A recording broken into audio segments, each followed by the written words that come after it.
l'invité de la matinale. KTO Radio. Trop prosélyte pour certains, trop universaliste pour d'autres, le cours d'éthique et de culture religieuse au Québec, obligatoire dans les classes de primaire et du secondaire depuis 2007, disparaît du programme à la rentrée prochaine. Une disparition ou plutôt une mutation puisque le cours se transforme en cours de citoyenneté québécoise. Comment interpréter ce changement? On se connecte tout de suite avec Montréal où se trouve notre invité ce matin, Francis Denis. Bonjour. Bonjour Maxence, comment Euh, allez-vous? Ça va très bien et vous? Très bien, très bien. Vous êtes, je vous présente aux auditeurs, vous êtes journaliste, reporter et documentariste au Québec. Merci d'avoir accepté l'invitation de KTO Radio. Alors, vous suivez de près le sujet.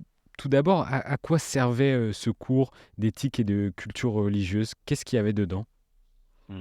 Oui, ben c'est ça. Dans le fond, c'est ce cours d'éthique et de culture religieuse s'inscrit dans un continuum là, de cours qui entouraient la question de l'éthique et la question religieuse. On sait que bon, l'histoire longue du Québec part d'un système confessionnel et s'est éventuellement transformé petit à petit en un système disons, séculier où la religion n'a plus de rôle central, bien qu'il existe un système public et un système privé où certaines congrégations détiennent toujours des écoles.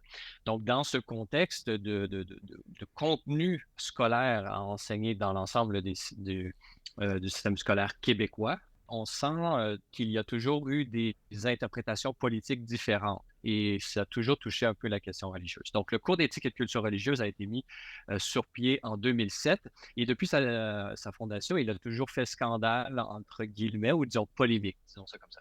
Donc, pourquoi polémique? Parce que, bon, dès qu'on touche la religion, dès qu'on touche l'État, la laïcité, ces questions-là font débat dans la société, donc c'est normal que ces questions-là fassent aussi débat dans le système scolaire. Qu'est-ce qu'on enseigne aux enfants? C'est un peu planifier l'avenir politique, Hmm. entre guillemets. Donc, le cours d'éthique et de culture religieuse était vu par ses détracteurs, notamment les parents catholiques d'une part, qui ont toujours été contre ce cours, puisqu'ils présentaient le catholicisme comme, entre guillemets, une religion parmi d'autres, et donc on avait affaire à une vision relativiste sur la religion. De l'autre côté, il y avait les nationalistes québécois qui voyaient dans ce cours une espèce de façon de faire de la propagande, on pourrait employer leur terme, multiculturaliste. Donc, on sait qu'il y a un débat au Québec, au Canada, le multiculturalisme comme doctrine fait partie du système fédéral de la Constitution canadienne, constitution jamais signée par le Québec par ailleurs.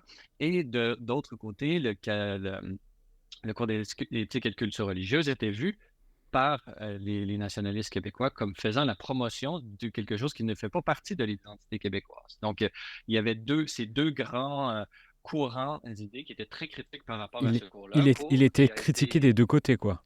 exactement. Donc, il a été, bon, il a été en exercice, disons ça comme ça, pendant quelques années, jusqu'en, bon, récemment, avec l'élection de la CAQ, la Coalition Avenir Québec, dont une frange importante est dite nationaliste. Donc, cette frange-là a décidé de mettre un terme au cours d'éthique et de culture religieuse et le remplacer par un nouveau cours qui va commencer euh, d'une manière optionnelle, entre guillemets, cette année, en septembre 2023-2024, cette rentrée scolaire, et sera obligatoire en 2024. Ce Et, cours est maintenant, on l'appelle le programme d'études de culture et citoyenneté québécoise. Donc, on a changé culture religieuse par citoyenneté et québécoise. qu'est-ce qu'il y aura dans ce cours, dans ce nouveau Hmm. cours?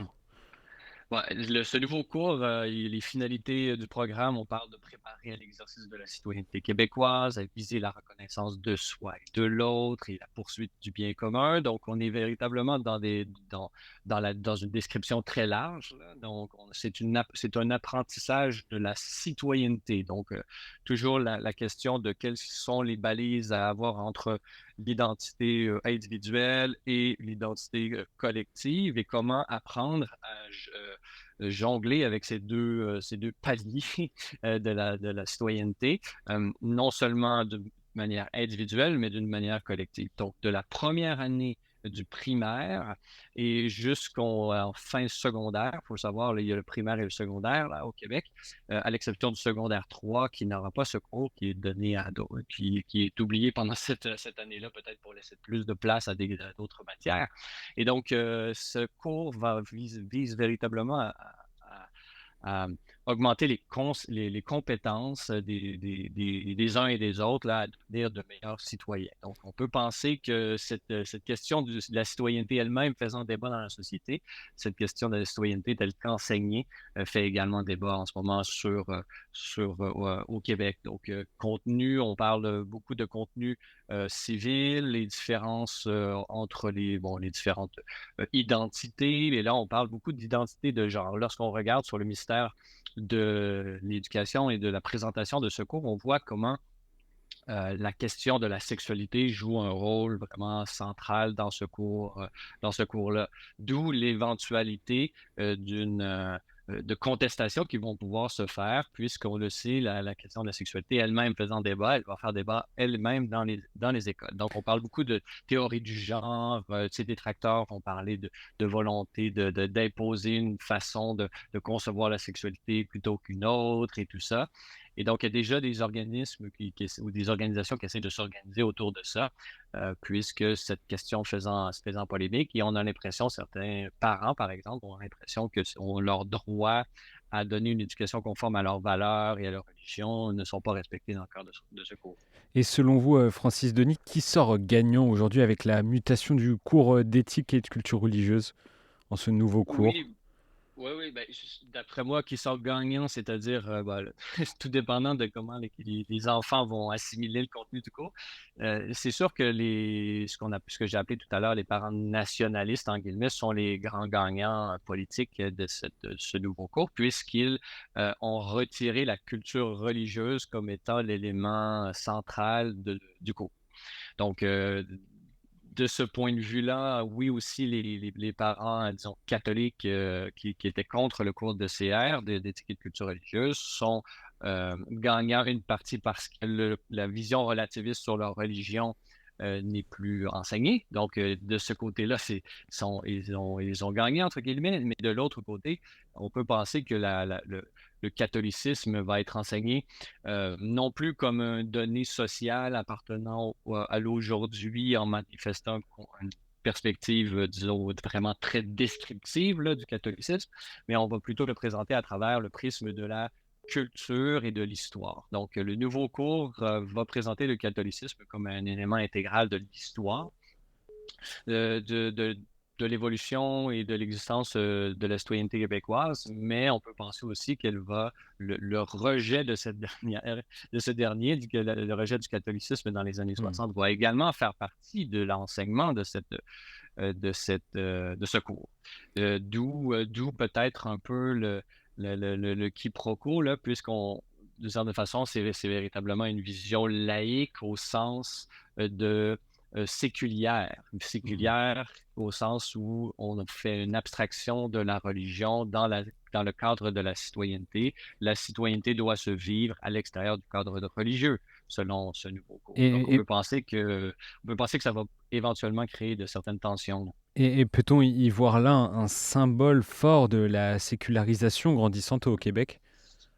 Ouais, ben, je fais toujours la distinction entre la sécularisation et la laïcité, qui sont deux choses complémentaires, pourrions-nous dire, mais différentes. C'est-à-dire la sécularisation, c'est l'évacuation de la transcendance en général, ou du divin, ou dans le cas des sociétés post-chrétiennes, c'est la notion de Dieu qui sort de la société comme étant un référent ou un liant de la communauté. Donc, cette sécularisation-là, oui, elle est très forte au Québec, bien qu'on puisse voir, certains voient des éléments religieux dans certains mouvements sociaux, qu'ils soient idéologiques ou politiques. Mais ça, mettons ça de côté. Les religions traditionnelles ne font plus partie, et le catholicisme en l'occurrence au Québec, ne font plus partie de ce lien social commun Et donc, cette sécularisation-là, on peut penser que le Québec est une société très sécularisée puisque la référence à Dieu est absolument presque insignifiante dans les débats sociaux. Tandis que la laïcité, elle, vient disons, parfaire ou est une traduction législative et politique de cette évacuation de la transcendance dans les débats sociaux. Et donc, cette laïcité, elle devient elle-même un lien social, d'où l'importance qu'elle prend dans la société québécoise comme élément identitaire fort. On l'a vu dans les années qui ont précédé à l'implantation de ce cours et des critiques nationalistes, comme je le disais. La laïcité, et ça s'insère aussi dans le cadre d'autres lois. Par exemple, la loi 21 au Québec est vue comme un élément identitaire. L'identité québécoise s'exprimerait désormais à travers, et elle ne se réduit pas à cela, mais elle se déploie à travers ce principe de laïcité, contrairement au multiculturalisme canadien qui ne se reconnaît pas dans leur principe de laïcité. Donc, il y a toujours cette question politique qui est là entre les partisans du Canada unis, disons ça comme ça, et le Québec et sa spécificité culturelle.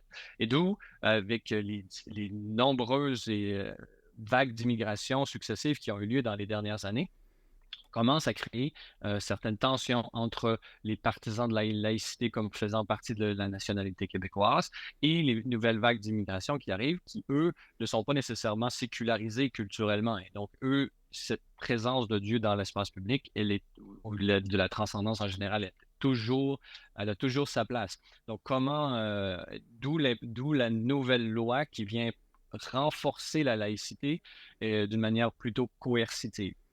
Donc, on a affaire à des débats politiques qui se déploient maintenant dans le curriculum de l'éducation au Québec. Oui, voilà, c'est ce que j'allais vous demander, mais l'évolution de ce cours est aussi marquée pour essayer de montrer à certaines religions, pas forcément que le catholicisme, il doit rester dans un cadre strictement privé aujourd'hui au Québec. Oui, on peut le penser, que cette volonté de réaffirmer la laïcité à l'heure actuelle, à la fois de manière législative avec la loi 21 et ce cours d'études et de culture et de citoyenneté québécoise, on peut penser qu'elle est une volonté de réaffirmer cet élément de la laïcité, c'est-à-dire vu comme la séparation traditionnellement, on disait la séparation de l'Église et de l'État. Aujourd'hui, on parle de l'État et des religions. Donc, pour vous montrer qu'on est sorti de cette vision, disons, monolithique de la conception de la religion dans la laïcité, c'est les religions doivent se mettre à l'écart de la conception de la citoyenneté au Québec et d'une certaine façon être quelque chose qui est perçu comme être vécu dans le domaine du privé. Donc, on voit que cette question, elle peut faire polémique pour les nouveaux arrivants. Et on peut penser aussi que on a affaire à une réaffirmation législative qui veut, comment je pourrais dire, jouer un peu de coercition. Donc, ce qui était accepté, entre guillemets, par le catholicisme d'une manière volontaire, c'est-à-dire son évacuation des débats publics, aujourd'hui, la question qui vient changer, c'est que certaines religions qui arrivent, nouvellement arrivées, elles n'ont pas assimilé, ou disons, cette autocensure, entre guillemets, qu'on pourrait qualifier ainsi. D'où la nécessité pour le gouvernement du Québec, de son point de vue, d'user du pouvoir de coercition pour limiter l'espace où ces religions qui n'ont pas assimilé cette question, ce concept de la laïcité, puissent limiter l'exercice de leur liberté, on pourrait dire ça comme ça. Donc, oui, on peut penser que les différentes vagues migratoires récentes sont à la source de cette réaffirmation du principe de laïcité, mais d'une manière un peu plus coercitive qu'elle ne l'était jusqu'à maintenant. On se rend compte en tout cas que les débats de société autour de la question de la laïcité tournent autour un peu des mêmes choses, en tout cas que ce soit au Québec ou en France. Merci Francis Denis pour cet éclairage autour des débats sur l'ancien cours maintenant d'éthique et de culture religieuse au Québec. Je rappelle à nos auditeurs que vous êtes journaliste, reporter et documentariste dans cette province francophone du Canada. Merci beaucoup d'avoir été avec nous ce matin. Merci à vous. Bonne journée.